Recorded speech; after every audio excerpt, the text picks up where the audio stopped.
My name is Louise Hartland, and I'm a reporter at CTV Vancouver Island, and I'm so happy to be here. I've been covering Social Media Camp all week this week, and I've learned so much. But I think one of the most important lessons that I've taken away from this weekend and from the days leading up to it is the power of social media and the empowerment social media gives every person, power to use their voice in any way they choose. And the most powerful way, of course, is to influence others and try and promote change. And from talking to our guest speaker today, that is exactly what Kris Krug is doing. And our talks have been amazing, and I've learned a lot from him just over the last 2 days, and I'm sure we all will today as well.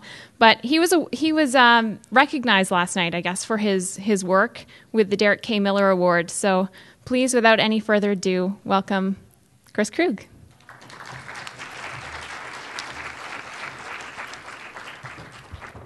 Thank you. It was nice to meet you too, and I had fun yesterday. There's a couple other talks going on right now. There's a tourism talk going on next door, and there's a Facebook ads talk, I think, going on a couple doors down. So if you're here for that, you're going to be disappointed. This is a chance to graciously leave now without too much embarrassment. But thanks for coming. I get nervous when I speak in public, and these notes are a crutch, so I'm going to try to not use them too much. You may have noticed on the internet or in the brochure that this talk had a bit of a confusing title. It was called something like "Action is the Antidote to Despair: Empowerment Through Art and Activism and Technology," or something like that. But where that idea came from is, so I'm a photographer. I'm an artist and an activist, and I spend a lot of my time traveling and working with nonprofits and charities on issues that are important to us and facing us. Climate change. I just got back from the oil sands. Pardon me? Oil sands, tar sands, Canada's dirty oil project. Making a documentary about environment up there and stuff.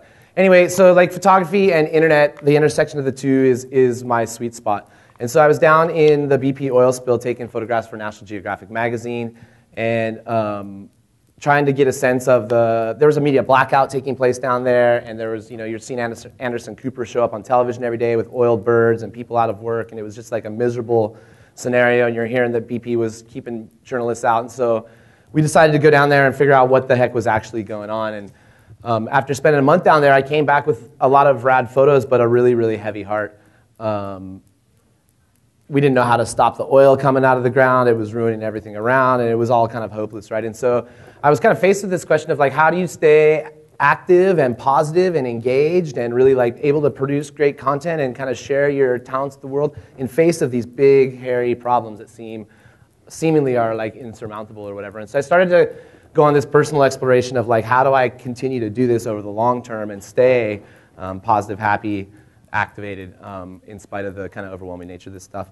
And so that's where so this talk's been percolating for a while, and for me that ended up being things like taking these big, huge problems and digesting them in a small way with your community, making art, doing activism, working on things kind of in your family, in your friend circle, in your geographic community. And this is the way to digest these overwhelming problems. And so this is where this talk was coming from, except I realized that it ended up kind of being a depressing talk. And so I kind of scratched that last week. And so this talk's now called Life, Love, and the Internet. And I usually, when I talk at things like this, I talk like a technical talk. I talk about how to use social media or a campaign I've done, or I talk about photography. And I very rarely talk really much about myself or who I am or where I've come from and why I have this perspective that is some ways stands in opposition to other people and how they use the internet or whatever. So anyway, long way of saying, I hope to share with you guys a little bit about my personal story today as well, and hopefully that meets you where you're at. It doesn't just sound like me kind of talking about myself too much. So let's see what we got here. That was the warning. So I'm American. I grew up in California. I grew up in a Christian home. My mom was a school teacher, and my dad was a bureaucrat. And I don't mean to need to belabor the point or anything, but intellectualism, creativity, asking questions, they're not highly valued in my youth and growing up or whatever. And so those are my formative years, but my dad was a super geek, so we always had technology around my house. my dad brought home an Apple IIe in the 80s with like a 9600 baud modem. And, so from like 1986, I was like online, full steam ahead, bulletin boards, hacking into other systems. And like, so technology is definitely a part of my DNA and where I came from. I realized this week as I was preparing this talk, I've been online for like 30 years now, more or less, 25 years, which was kind of like a bit of an epiphany in and of itself. So that's kind of where I came from. I moved to Canada in search of powder and mountains and blackcomb. I was an aspiring professional snowboarder. Moved here when I was 17 to go to university. And, imagine it's 1995. The internet is just taken off. First graphical web browser was just released. And I have a strong technical background. Like I knew about the internet. I knew TCP and protocols and stuff. So I was able to slide right into this. So here I am, 17 years old. I'm just arrived in Canada. It's 1995. The internet's booming. And there's a huge demand amongst every professor on campus for the skills that build me a website, sell my book me speaking opportunities and stuff. So I arrive in Canada. I moved away from my family. I'm moving into kind of the land where I can be free to think and open my mind a little bit and kind of step outside everything I've been taught. And technology's booming. And I was able to kind of like from the moment I came to Canada, hit the ground running with technology. I was building websites for professors. I built the first website for my university. And it really began to like open up a lot of doors for me. And in 1998, after I've been doing it for a couple years, this is like ancient times on the internet, 14, 15 years ago, me and 5 buddies started an online magazine called Spark Online. And the tagline of it was exploring electronic consciousness. And so this magazine was like formative for me and maybe even for parts of the internet in some ways because, like we were running an online community way before this kind of stuff existed. So there was no content management systems that were available for free and accessible to us like WordPress.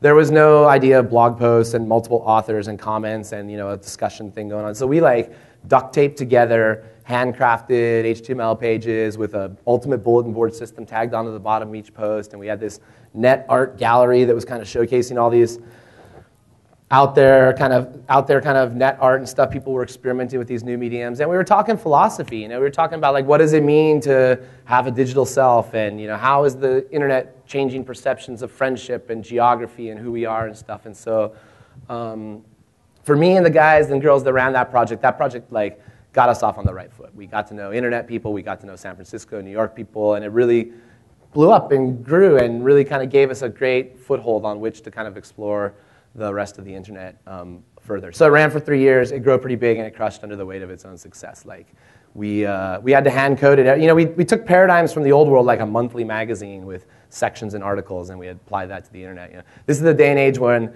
like every e-commerce shop on the internet looked like a shopping mall. They were trying to like recreate the shopping experience online, and we were taking old paradigms from old world and putting them on the internet. So this thing grew. We had to publish it every month, and it died under the weight of its own successes. It was too big, and so we let it go. But I was fully off to the races at this point. I had built up a little interactive business that I partnered with a guy in Nanaimo. There's this agency called Primal Communications in Nanaimo, and they didn't have an interactive division, and I had this little interactive nascent growing business, and so we partnered up, and so I was kind of like well on my way to being here, publishing online and stuff, and so.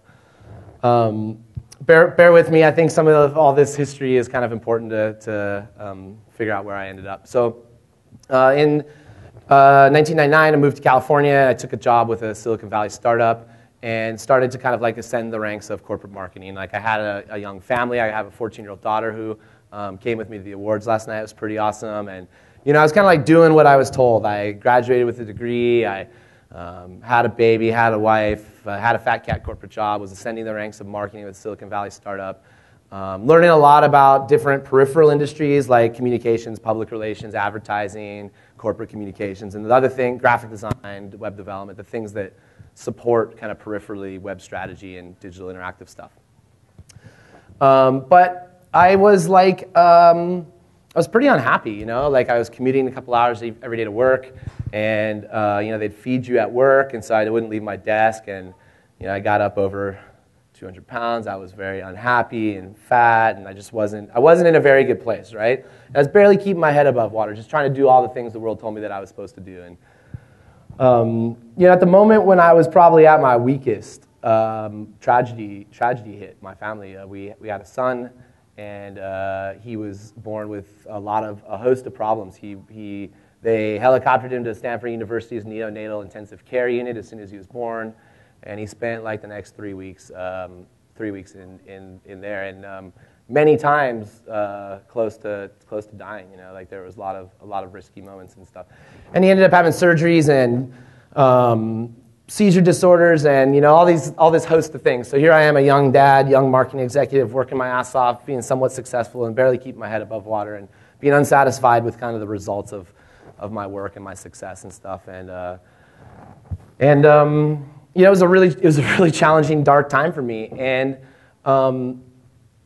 the reason I kind of lay all this down for you is to bring you into the new era for me, which is there's a point in which my camera and becoming a photographer literally like kind of saved my life. So I was fat, unhappy, depressed, barely holding the family together, and kind of miserable. I didn't really know what to look for in life. My Christian family and my upbringing, it said marriage, family, home, job, house, this stuff, and it wasn't working for me, right? And I was depressed, and I was like sitting around waiting to die, which is like a pretty sad thing at a 25-year-old guy to say that or whatever. Right? I just didn't know really what I wasn't engaged.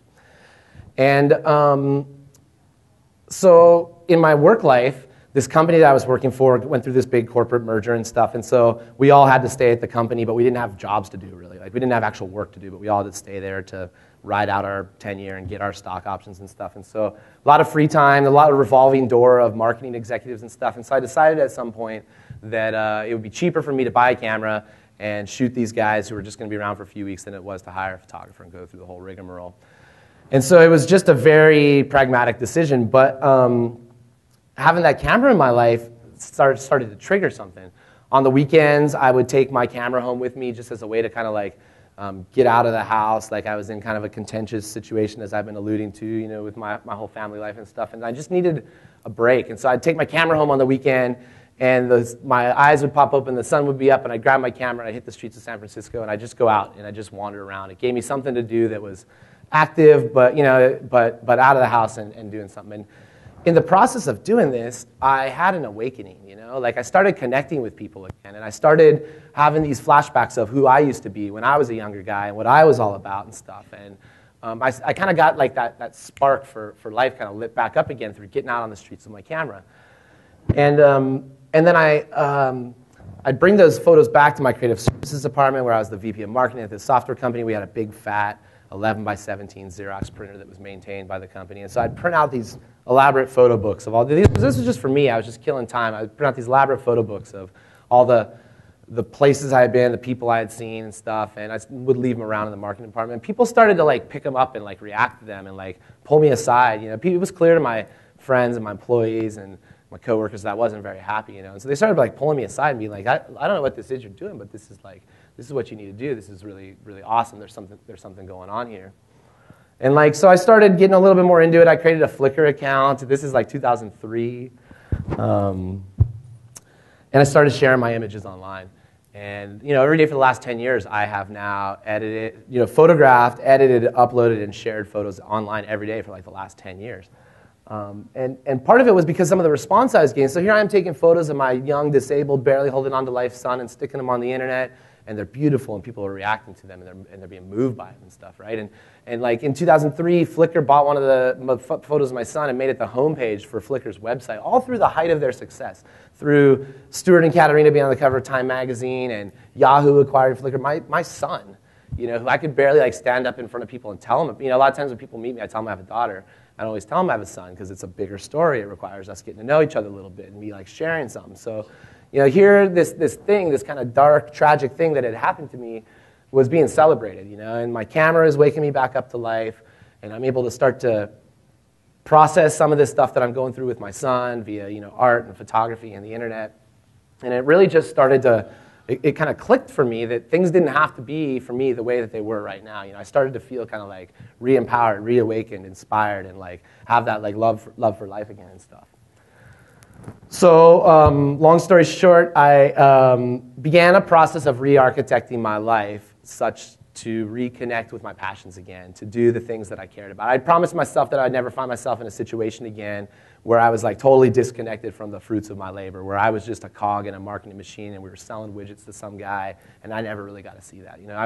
I was unhappy. The idle mind is the devil's playground, and it just wasn't for me. I decided not to do it anymore. So I moved back to Canada, and I started a little open source community web startup with some other guys in Vancouver with Boris Manroll and Tango. It was called Bright. And we were building open source websites and getting people online, and I was sharing my photos and traveling around like selling this stuff. I'm on the advisory board for South by Southwest in Austin, Texas, and my company had a lot of success in technology, and so I was going to these cool places with my camera, and that was really kind of opening up the world to me. I was seeing lots of things and really growing there and stuff. And so that was a step along the way from me kind of like leaving the world behind of like the corporate shackles and the kind of world that I've been told, and kind of getting out of my own and exploring things for myself a little bit. And every time I started to gravitate into the area of my passions, I was being met with success. I was being met with, like intrinsic success, feeling good about it, being proud of my work, feeling happy, and then, external success, people being touched by it, moved by it, and changed by it, and then talking about the effect that it had on their lives. So I realized I was the biggest person holding myself back from being who I wanted to be, and so I quit my job there, and I decided to become a photographer full-time, and this was in like 2009. It's a scary thing, but I've never been busier since the day. Like I'm busier and busier every month since the day I quit, and it's been really awesome. It's led me into some cool projects. So I work for TED. I just got back from 5 weeks in Qatar, where I was in the Middle East documenting the first TED event over in the Middle East. It was awesome. My mind was expanded, and I learned a lot. I've gotten to work on a lot of cool documentaries. I'm working on. I just released an oil sands documentary called Cry Wolf. There's a pretty appalling thing going on up in Fort McMurray, Alberta. So there's this endangered caribou population. And this endangered caribou population is a key performance. Environment Canada has designated this caribou population as a key performance indicator as to the environmental sustainability of the oil sands. Pretty much, if the caribou are fine, everything's fine. Keep doing what you want to do. Take as much as you want, as fast as you want, as long as the caribou are fine. So they, in their infinite wisdom, they passed a bylaw recently that allowed them to kill 6,000 wolves, because the wolves eat the caribou, and the caribou are a performance indicator as the environmental sustainability of the oil sands, and so they thought that it was cool to take out their predator. So we went up there and started talking to scientists and trappers, and then also they're doing it in like the least humane way, right? They're using strychnine-laced bait traps or whatever, so that a wolf will come eat the thing and it'll die, and then vultures and eagles will come eat the wolf and they'll die, and trappers' dogs will go find this thing and they'll die, and so there'll be this zone of destruction around these like 6,000 wolves. So again, we wanted to get up there, figure out what the scientists were really saying, because they're spending all this money right now on this ethical oil campaign and stuff, and so like there's money going into telling trying to form your perception of how things actually are. We wanted to get it up on the ground and figure out how they were in fact. This is the part where this might be a bit of an awkward transition. Here's all the slides I didn't use. This is the online magazine I started. This is the barely keep my head above water slide. Camera saved my life, Wayne Coyne, Flaming Lips. This is my son. This was the cover that ended up being on Flickr. And you know what? It was so cool what happened after that. The internet exploded in remixed art of my son. Graffiti in places, paintings for art school. And for his mom, there was no. I mean, she dedicates her life to his care. He's a full-time job, and for her, these types of things, like my photography of him that's been shared in the world and used in this way, is like a lot of times what keeps her going forward. It's helped her be able to celebrate him and see the beauty in what's going on with him, even when times are really, even when he's 10 years old and you're still trying to potty train him or whatever. So. Art activism in the future. This is Bright, and this is a lot of my posse that we would work with up there. This is just to me kind of represents moving more towards people, more towards heart-centered work, and towards things that affect people and change lives. BP oil spill. I wanted to tell you a little bit about my climate change activism because it related to the topic that we didn't end up talking about, the whole how do you stay strong in the face of despair. I went to COP15 in Copenhagen, the United Nations Climate Change Summit, and there was a lot of anticipation that we were going to find a fair and binding solution to the problems of climate change. There was 190 heads of state there, including Obama and all the biggest polluters, and so there was a lot of optimism going into it that we were going to come up with a solution. And so coming out of that, though, there was devastation amongst the climate community because, in fact, all the consensus that had taken place leading up to the climate negotiations was pretty much tabled. Obama swooped in with the BRIC nations like Brazil, Indonesia, China, and a lot of the biggest polluters, and they came up with a multilateral agreement that pretty much lets people keep doing what they're doing and lets the other people catch up, and we'll deal with it in a while type thing. So it was a very disenfranchising process. A lot of the whole green and climate movement had put a lot of time and money and focus into making this happen. And this climate, and this was really like a formative thing as well because it sent me into a whole world of climate. You know, what I do, guys, is I take photos and I stick them on the internet and I make them available for free under a Creative Commons license so that artists, activists, nonprofits, charities, people who don't have people that they can send out into the field and cover these stories, they can use them for free in their videos and their movies and their websites and on Twitter, and to kind of like campaign, raise money, and do stuff like that. So being at COP15 led me into a whole world of this kind of stuff. And the pinnacle of that for me was I got to go down to Bolivia for a month. So coming out of the Copenhagen Climate Change Summit, this guy Evo Morales, who's the president of Bolivia, he was like, F you guys, you just disenfranchised the whole indigenous developing world, you know? So what I'm going to do is, Evo convened the World People's Climate Change Summit in Cochabamba, Bolivia. 40,000 indigenous people from around the world getting together to talk about. We established the rights for Madre Tierra, the rights of Mother Earth down there, so that in a legal, if you talk about legal frameworks right now, humans have rights and corporations have rights, and a corporation can sue a person or vice versa, but the Earth doesn't really have a legal framework for its rights. So developed down there was a legal framework such that the people in class action on behalf of Mother Earth can take things to court and have their cases tried or whatever. So it was a really inspiring, interesting thing where there's all these indigenous folks wearing the garb that represents that they speak with the voice of their people from Africa and Asia and the Caribbean, North America and stuff, and it was totally awesome, and it's been a big part of the work that I do. Actually, there's a bunch of climate change activists gathered up on Cortez Island right now, and I'm probably going to head up there tomorrow and be with those guys. There's the little snapshot of the tar sand stuff. Okay, so thanks for bearing with me as I tell you a little bit about who I am and where I come from. That's kind of the most talk about me part that we're going to do now. And now I want to tell you guys some tips and some tricks and a bit about my approach to the internet and stuff. And hopefully you'll get some stuff out of this and understand a little bit better who I am. So right now on the internet, I can hear my phone going off over there like crazy, right? Right now on the internet, people all over the world are sharing ideas, their feelings, their photos, pictures of their love, all sorts of stuff that people are sharing right this moment while we're up here. And I believe that this stuff represents more than just a whole bunch of noise out there. I actually believe that what's evolving is a bit of a collective consciousness, like a public space of ideas and emotions and discourse and stuff going on, a bit a bit of a collective consciousness, if you will. You can take a barometer. There's this one website called We Feel Fine, and it goes into Twitter and it looks for the phrase I feel or we feel or I felt, and it truncates everything after that feel and it puts it into a database, and you can go back and search this internet database based on feelings. So you can say, how are people in Canada feeling about the weather or whatever, right? And it'll pull up this barometer of how the whole internet is feeling about any particular topic, and you can slice and dice it by boys and girls and different stuff and different demographics and things. So I say this to illustrate that I think that there's sharing going on and taking place. It's significant, and we should tap into it. So I think that the basics of any internet campaign or project that you work on needs to be setting up listening posts, setting up a combination of Google alerts and RSS and Twitter search, using Google, using these intelligent robots to go out there, find these things that matter to you, that are the most interesting things, and bring them back to you in real time and empower you with this information about what's going on out there. So, the point is really, there's stuff going on, it's important, and really the first step is to tap into it, listen to it, figure out what's going on, and wrap your head around it.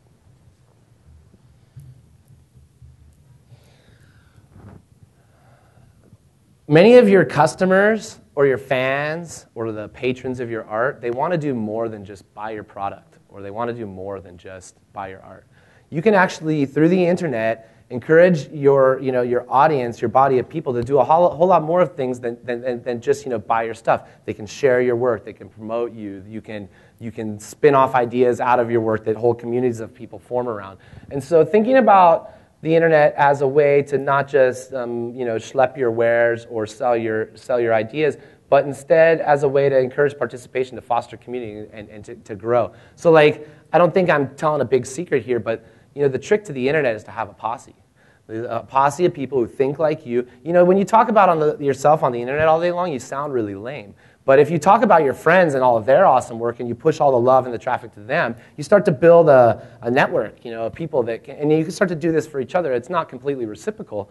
You're not like, hey, if you do this, I'll do that. But you find a group of people you believe in their work and you trust in what they do, and you start to work with them and promote them and start to shine the light on them. And you'll find by doing so that you actually elevate your own game, and kind of rising tide floats all boats. So the effort here is build a posse, encourage participation, and think about what it is your customers and fans can do that's not just buying your stuff. How else can they help you? What else are your objectives here?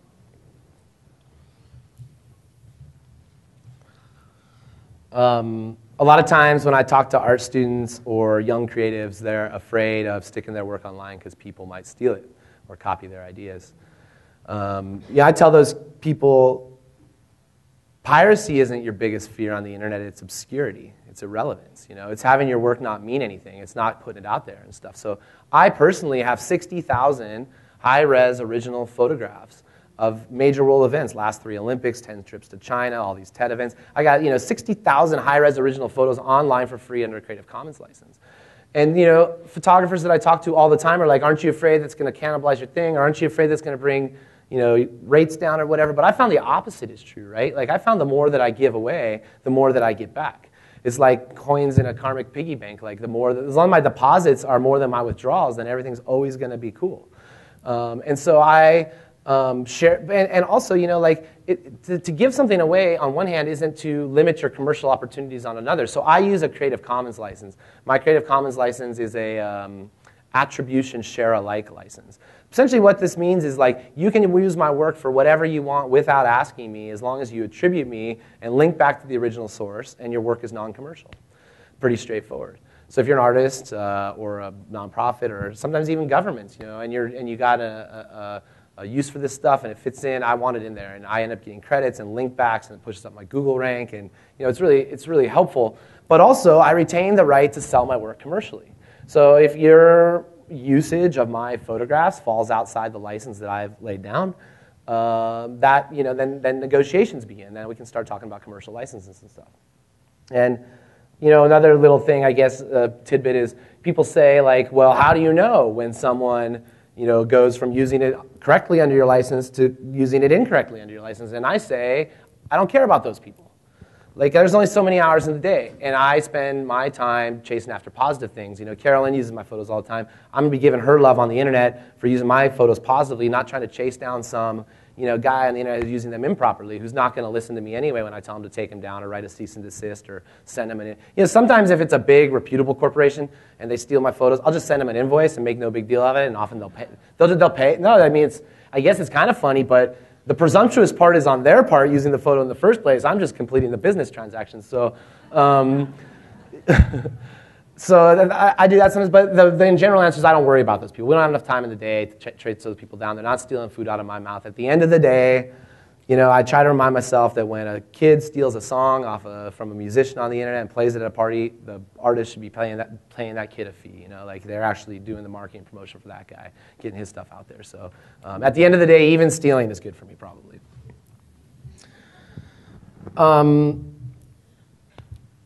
In so much as this talk here is valuable to some people in the room, how much more valuable is it when we can capture it, stick it on the internet, and let it live outside these 4 walls or this community? If you don't stick it on the internet, it didn't even happen. You have to document everything. Everything you do, if it's worth doing, it's worth documenting, sticking it on the internet, and leaving a trail. People are new to the game all the time. It's important to be able to bring them up to speed. I document everything, share it on the internet, tag it, title it. And one of the interesting things about my photos, I've invested a lot of time into doing tags and titling on Flickr and stuff. And the result has been now like 10 years into it and a lot of hours, I'm kind of using Flickr and Google as a free online stock photography agency for myself. Like you can go Google, a whole variety of topics and go to the image search. It's going to lead you back to my Flickr. There's a Getty licensing thing there. There's a Creative Commons licensing thing there. So, I always have my camera with me. I'm always sticking it online. And think about what you have to do, like whether it's like brown bag training session lunches at your office that you can record and stick them on YouTube. Those will be on-ramps into your world through Google. Everything you publish is an on-ramp into your world through Google. And so just start to think about the activities that you do, how you can document them and share them with a wider audience.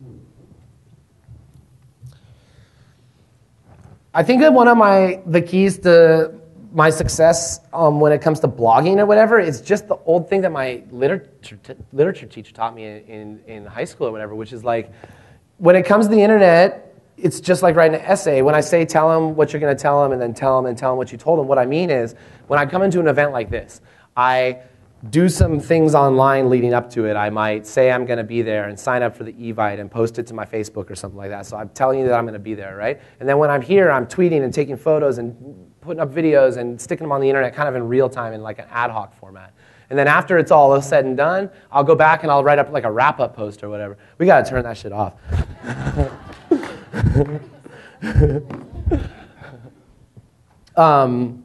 So yeah, I write something that says I'm going to be somewhere. I publish a bunch of content while I'm there, and then I wrap it all up in some sort of Google indexable wrap-up post at the end of the whole thing. And by doing so, I think you guys probably know how the internet works. Like, when you link to yourself or you link to other people, you're building incoming links. You're telling Google, you're making associations between Google and other things. So links are really the currency of the internet. They're what you got going for you. You should link to your friends, link to your projects, own your keywords. And so by doing this stuff before, during, and after, that's the kind of strategy that I use to document the stuff that I'm involved with. The temptation in the early web days was to build like a new silo every time you had a new project and to stick that project in it. So like, for instance, I'm working on a project right now with Velcro Ripper's film called Occupy Love, which is about the Occupy Wall Street movement and the kind of like heart-centered core of it all. And there's a spin-off idea that's called, that's also associated with Occupy Love, and it's this idea of like finding hearts, graffiti hearts, or hearts in different places on the internet and sticking them online, right? And so we had a big debate amongst us, how do we build this? And they wanted to build a system where people, create an account and they upload their photos and then they kind of like share them around. But this is ridiculous because people are already sharing photos today. They already have accounts. There's already all these hearts, tagged heart on Flickr out there and stuff. So find where your people hang out online. There's people who think, just as weird as you could possibly be, there's people who are just like you out there on the internet ready to be found. And so it's about finding those spaces on the internet and layering your campaigns and causes on top of the stuff that already exists out there. Like when I went to Fort McMurray, I'm trying to find outlets and distribution channels for all the photos and activism work that I'm doing online, right? And so there's already all these Fort McMurray forums, there's tar sands activist websites, there's anti-Canada, oil sands stuff. And so, my first bit was setting up listening posts and Google alerts and RSS feeds and find out all the places where these conversations are taking place, such that when I'm ready, I can insert my messages into those places where the people are already. And by doing so, I'm actually empowering other folks. Like I said earlier, kind of my approach is to create these community assets through photos and videos or whatever that I share for free on the internet and that other people can use to kind of amplify their points and stuff. So in these forums, what you find is highly dedicated lifer activists who are there, and they're just waiting for content that I can provide them. And then I put it in their hands, and they can do way more with it than I could do on my own or they could do by themselves either. So get out, find out where your people are and connect with them. The promise of technology is that we can do what we do from anywhere. And no one ever told me it was going to be a digital shackle, and I refuse to use it that way. I refuse to let a computer keep me locked to my desk or a phone keep me locked to my clients. I want to try to find ways to let technology free me. So right now, I live on Galliano Island, and I have a photography studio in Vancouver. And I spend about a third of my time traveling and doing interesting projects. And so essential for me to be able to live this lifestyle is being able to move to like a distributed work life scenario. What I mean by this is like, you guys are already probably doing this. A lot of you probably use Gmail, right? Well, take the Gmail model. Remember you used to use email where it was like stuck on your computer and you had to be at a computer at work and it downloaded. Like think about that and extrapolate it across all of your stuff. Every single one of your digital assets and every single one of the applications you use should be available online from any computer anywhere in the world at any time. I mean, I use Google Docs. I use Flickr as my stock Flickr and Google as my stock photography site. Everything I own, for the most part, except for my ultra backups on hard drives that like assets for the future. But everything I have is available. I can sit down at any one of your computers and be just as powerful as I am from my own computer at home or whatever, right? And this leaves me free to turn on a dime, travel quickly, go interesting places, take on new projects. I'm really nimble, and I'm able to quickly and cheaply get out into the field, do stuff, get it distributed back home, and have it hit out on all the airwaves. So think about how you can detach yourself from any particular shackle that locks you down, whether it's a desktop computer or your phone. Like I use, for freelancers out there, you can be able to find a whole range of business tools that are free or cheap that are all online. I use FreshBooks for all my estimating, invoices, time tracking, and expensing.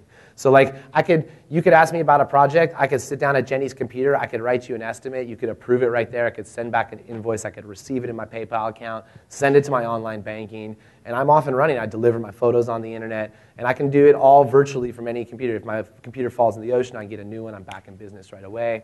So this is the promise of technology, right? We're supposed to get flying cars and freedom to do whatever we want from anywhere. And at least we can probably do the second thing right now. I'm finding that it's working all right. Everything that's not me actually in the field taking photos, I can do from Galliano Island.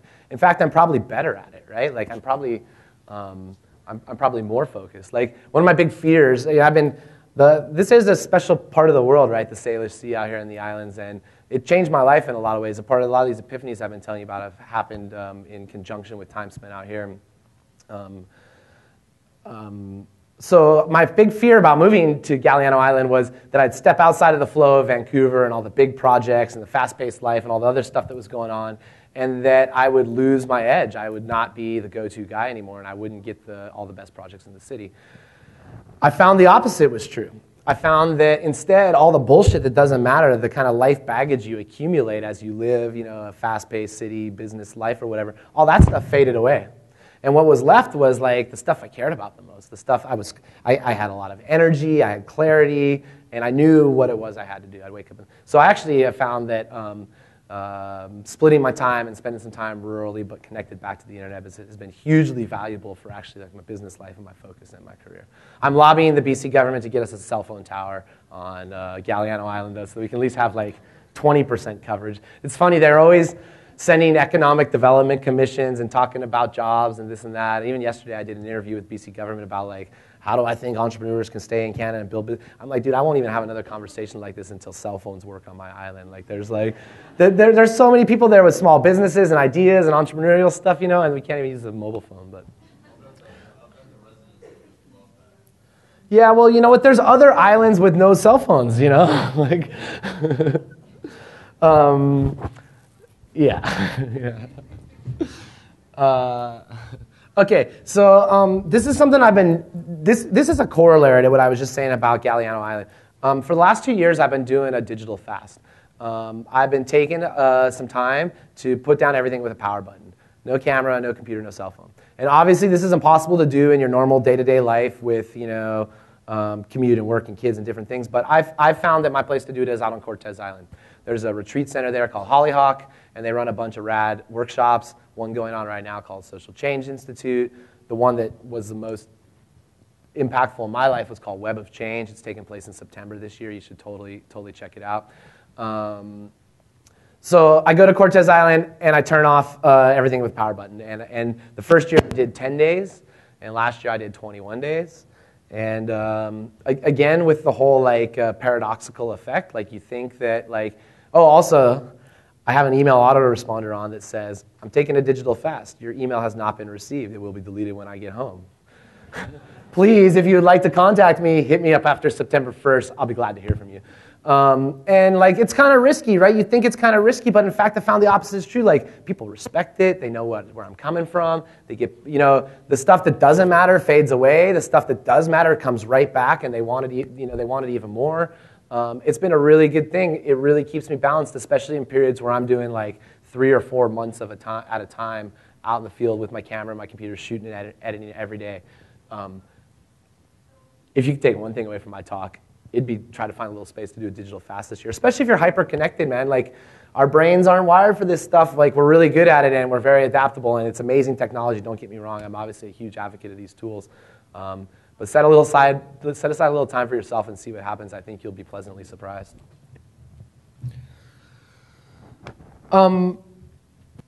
This is just a reminder that the internet's based on reputation. You know, the things I say about myself are fine and they're important, but the things that you say about me, that's really what matters, you know.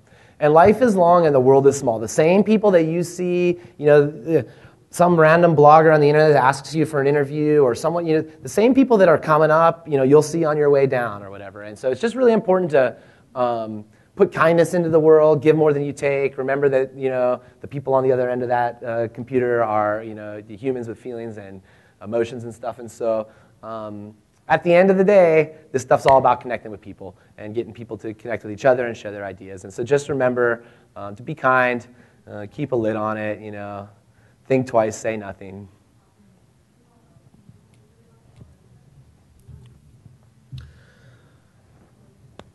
We have at our fingertips the most powerful tools for storytelling and communication we've ever had in our whole life. You know, we can go online right now and in 2 minutes start a blog that you can publish with across the whole world. You know, people can read your ideas.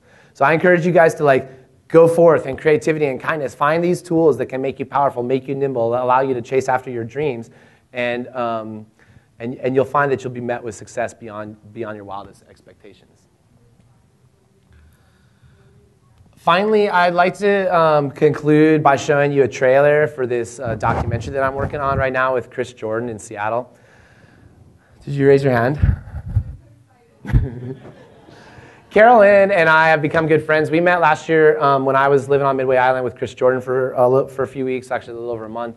And Carolyn is a big oceans and plastics activist, and she was super up on the Twitters, talking to us, supporting us, sharing our stuff along the way, and has gone on to be a huge advocate, one of the organizers of TEDx Victoria, and was in Qatar with us for the TED taking place in the Middle East. So awesome person in Victoria if you haven't connected with Carolyn. So Midway Island is a small former military base in the middle of the Pacific Ocean. It's like 1,500 miles from the nearest rock, which is another tiny old Hawaiian island. It's a really significant, weird place in the world. The first internet ever was connected on Midway Island, like in 1908. They connected the world telegram machine or whatever, and they sent a New Year's message around the world. And God bless Americans worldwide. It took 12 minutes or something. That happened on Midway Island. And then, like when World War II, Allies defeated the Japanese Navy, like they sunk 3 aircraft carriers, like 50 miles from Midway Island, in the middle of nowhere, you know. And so this weird island in the middle of the ocean is really has been an important place historically. And right now, what's going on there is it's right in the middle of the gyre, the big plastic gyre floating around the ocean. And we were there. So we were there, learning about the gyre, learning about plastic and its effects, and telling the story through the cuddly, fluffy baby albatross that are there. 50% of the albatross like I was saying, it's the only rock for 1,500 miles around, all these seafaring birds. 2 million albatross live there, they all have their babies there.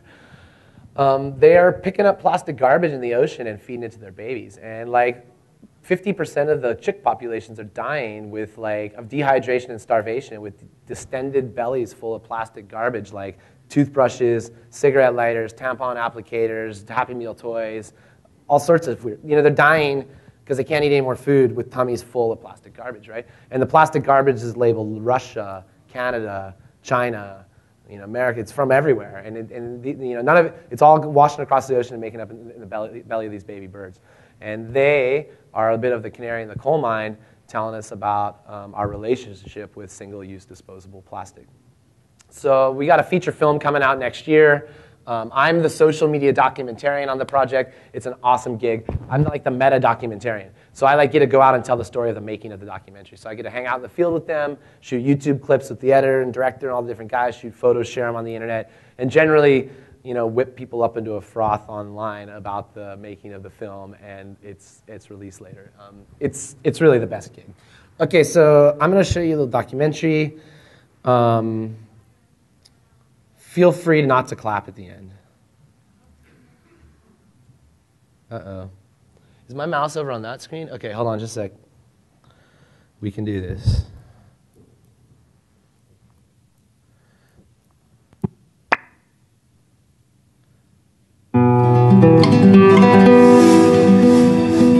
Oops, it's only on my screen, not on yours. Sorry. Take two. We didn't test this as you guys saw earlier. Oh. Bear with me. Oops. Oh, man. Okay. One more time.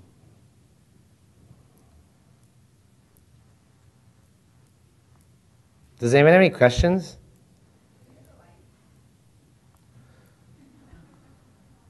Yes. Okay, is this going to work, guys? Does it look like it? Uh-oh.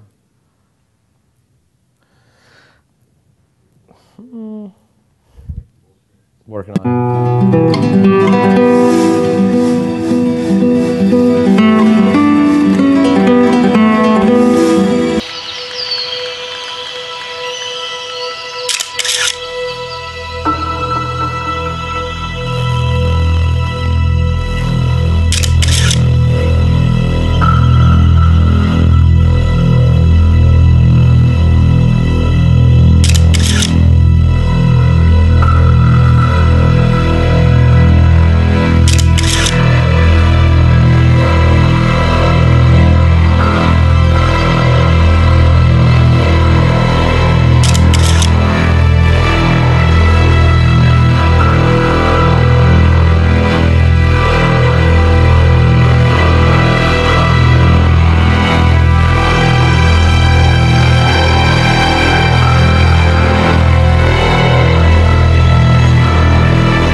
Do we have the courage to face the realities of our time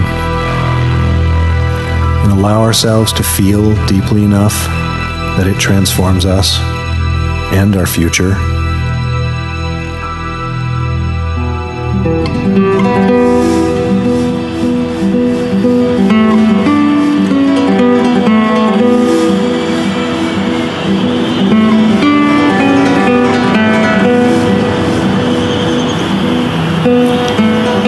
Come with me on a journey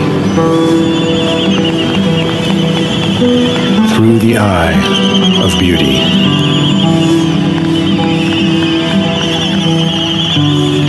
Across an ocean of grief.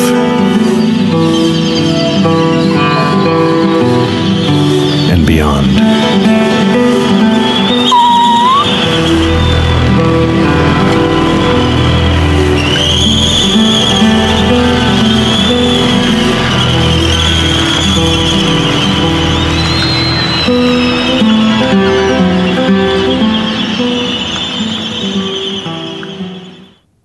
So thank you very much for having me here. It's really an honor to be able to share some of my work and my life with you, and I'll see you on the internet.